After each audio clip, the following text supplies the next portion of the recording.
Você tem semeado essa boa semente do Evangelho? Ou você tem recebido essa boa semente do Evangelho? Ela tem frutificado na sua vida?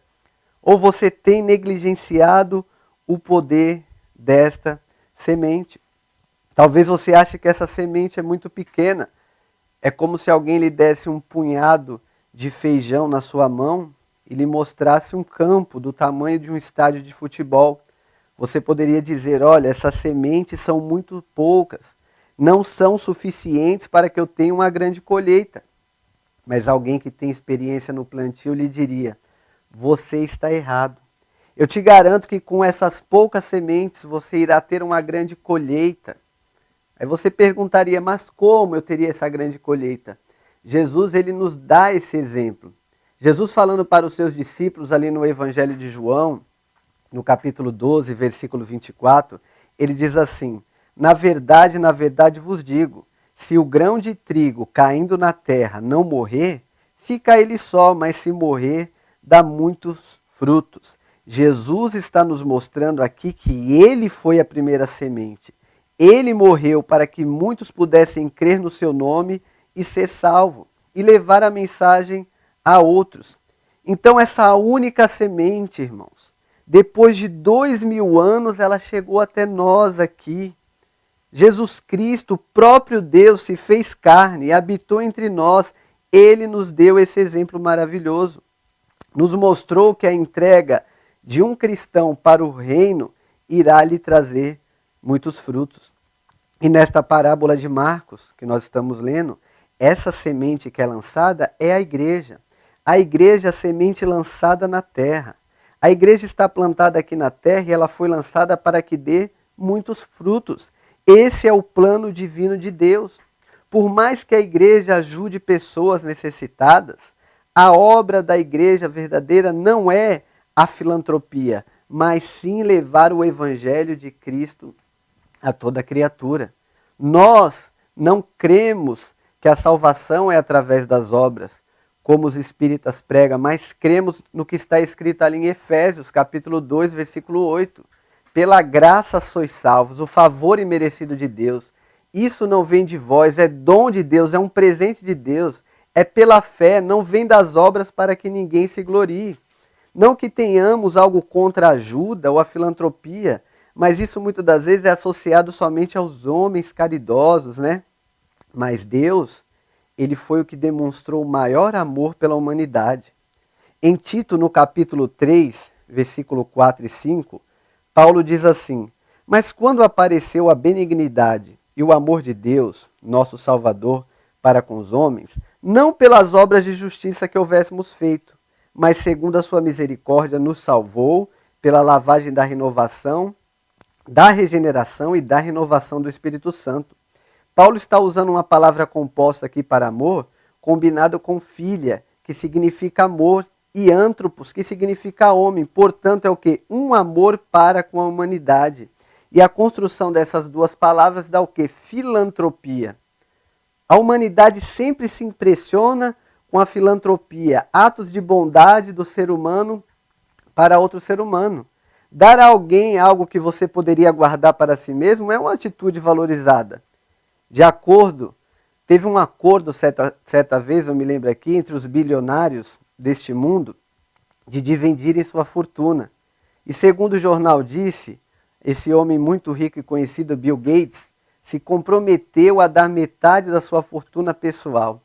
Isso significa que a sua fortuna era de 60 bilhões de dólares. E ele se comprometeu a doar metade da sua fortuna, 30 bilhões de dólares. Será que seria difícil para ele viver com esses outros 30 bilhões? Mas Deus não, meu irmão. Deus demonstrou o seu muito amor enviando o seu único filho, o que havia de mais precioso no céu, o próprio Deus se encarnando, se fazendo homem, estando no meio de nós para nos trazer a salvação. No versículo 27, continuando, Jesus nos diz que o homem não sabe qual é o processo que se dá uma semente. Como é que ela nasce? Nós não sabemos como a semente nasce, como vem sair dali frutos e grãos que nos traz alimento. O que nós sabemos é que temos que plantar. Agora, como ela se desenvolve, não sabemos. Isso é poder de Deus. E a igreja plantada na terra também cresce, sem os homens saberem como, a não ser pelo poder do Espírito Santo de Deus. É o Espírito Santo de Deus que dá o crescimento para a igreja, irmãos. Trabalhar na força do braço não trará resultados. Fazer a obra de Deus, confiando em nossos recursos, intelecto, dinheiro, irá resultar em um grande fiasco. Ou também, quantas das vezes o Senhor nos chama para fazer algo e nós dizemos, Senhor, como eu vou? Eu sou pequeno, sou cheio de problemas, eu sou frágil, eu não posso. Mas é com esses, meu irmão, é com você mesmo que está nos ouvindo nessa manhã que o Senhor conta. O Senhor conta com aqueles que olham para dentro de si mesmo e veja, eu não tenho forças suficientes, eu não tenho recursos suficientes, mas é com você que Ele conta. Como Gideão falou, a minha família é a mais pobre, eu sou o menor da minha casa. Deus não conta com aqueles que se acham cheios de talentos e dizem para ele, está vendo, eu estou aqui porque eu merecia, eu tinha talentos, isso é mentira. Deus não escolheu Gideão porque ele era o melhor, mas ele era o menor. Deus não escolheu a Davi porque ele era o mais forte e belo guerreiro, mas ele era o menor da casa de seu pai.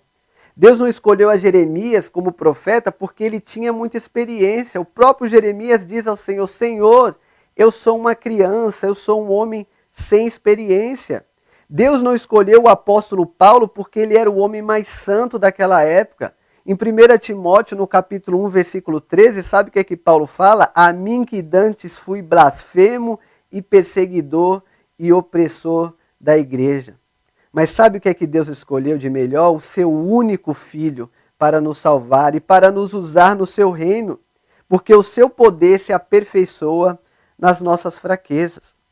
E lendo na história da igreja, quando os nossos irmãos que já passaram por essa terra, viam que a igreja estava árida, fria, sem poder, eles clamavam pela misericórdia de Deus até que o revestimento de poder viesse, o Espírito Santo. Então a igreja crescia forte porque eles não contavam com a força do seu braço, mas contavam com o poder do alto.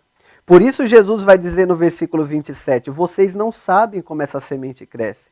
Não depende de vocês, mas depende do meu Espírito Santo atuando na vida de vocês.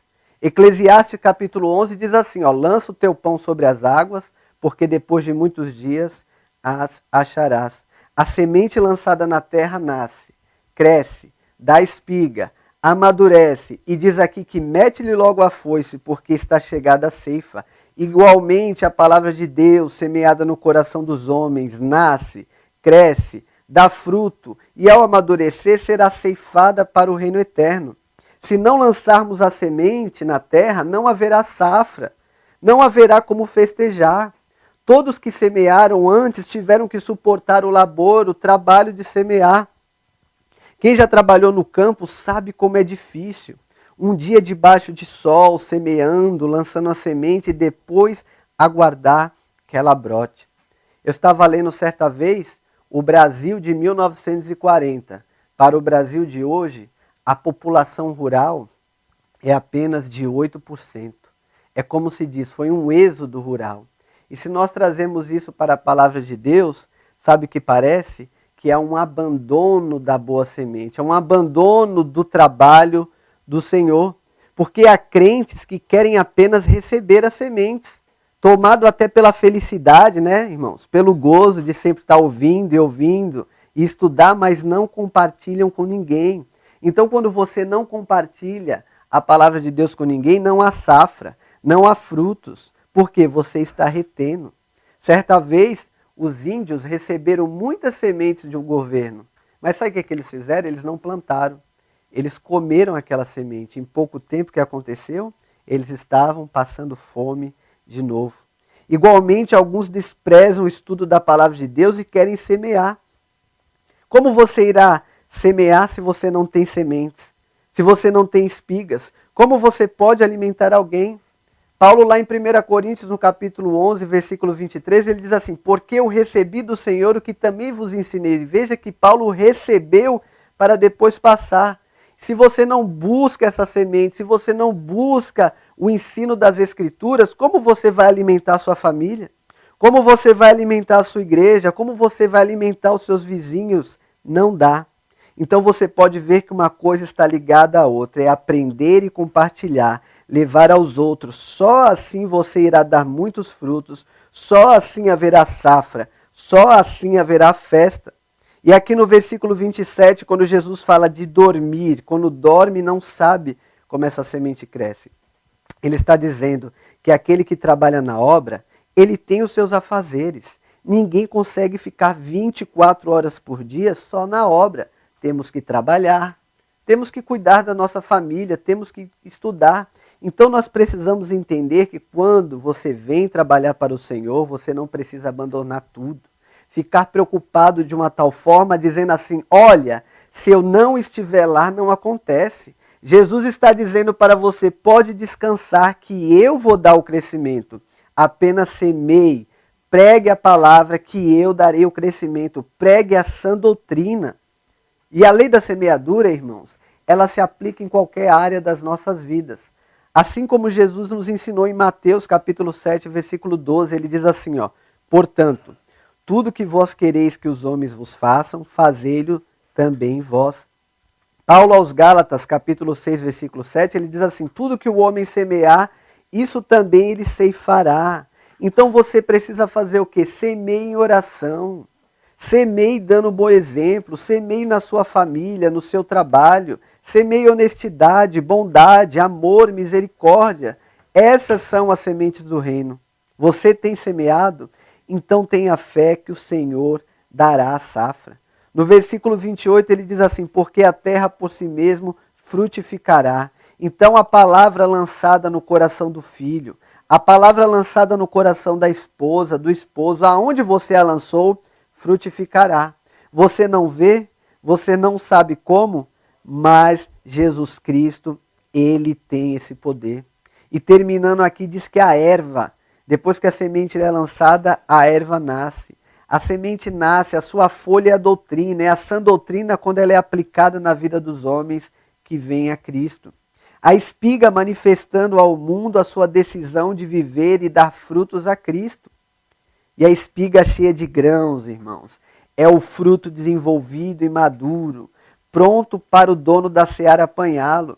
Representa um cristão cheio do Espírito Santo, curvado humildemente diante do Senhor, regenerado, renovado e justificado pelo sacrifício de Cristo na cruz do Calvário. E o Senhor Jesus diz assim, ó, e mete-lhe logo a foice. Sabe por quê? A foice ela não destrói o trigo, ela apenas o separa da terra. O grão cheio de espiga, meu irmão, não teme a foice. Assim é um cristão cheio de frutos, cheio do Espírito Santo. Ele diz como Paulo, onde está, ó morte, o teu aguilhão? Ele espera ouvir do Senhor, servo bom e fiel. Foste fiel no pouco, no muito te colocarei. O joio pode até ter medo de ser cortado, porque ele sabe que vai para o fogo eterno. Mas o trigo é ceifado para o lar eterno, irmãos. Por isso que lá em Filipenses, Paulo vai dizer, Filipenses 3, 20 e 21, mas a nossa cidade está no céu, donde também esperamos o Salvador, o Senhor Jesus Cristo, que transformará o nosso corpo abatido para ser conforme o seu corpo glorioso, segundo o seu eficaz poder de sujeitar também a si todas as coisas. E o convite que eu te faço nessa manhã é, venha para esse reino, o dono dele é fiel, ele nos promete essa grande colheita. E se você que nos ouve nessa manhã ainda não recebeu essa semente, ainda não deixou ela entrar no seu coração, abra o seu coração, porque o Senhor Jesus, o dono de todas as coisas, o Criador dos céus e da terra, ele irá transformar a sua vida. Que Deus abençoe a vida dos irmãos. Amém.